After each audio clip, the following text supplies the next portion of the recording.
ఈరోజు అనంతపురం యువతరం అంతా కూడా ఆంధ్రప్రదేశ్ కు ప్రత్యేక హోదా కోసం నడుం బిగించింది.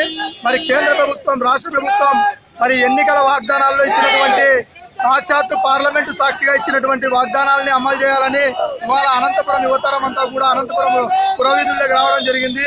మరి కేంద్ర ప్రభుత్వం నరేంద్ర మోడీ ఇక్కడ అనంతపురం జిల్లాలో అయినటువంటి చిత్తూరు జిల్లాలో అయినటువంటి తిరుపతి బహిరంగ సభలో మరి ఆంధ్రప్రదేశ్ ప్రజలందరూ కూడా చాలా ఇబ్బందులకు గురి కావాల్సినటువంటి అవసరం వస్తుంది.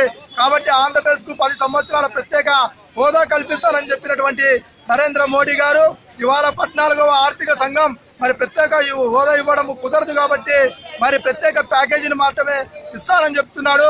మరి ప్రత్యేక ప్యాకేజీ కూడా చట్టబద్ధత కల్పించుకోకుండా ఆంధ్ర ప్రజలకు మోసపూరితం చేస్తున్నారు.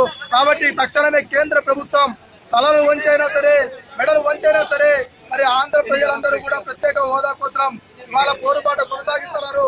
ఈ పోరాటం ఆగదు. అంతిమంగా ఆంధ్రప్రదేశ్ కు ప్రత్యేక హోదా సాధించేంత వరకు కూడా మా ఉద్యమం ఆగదని చెప్పి తెలియజేసుకుంటున్నాం.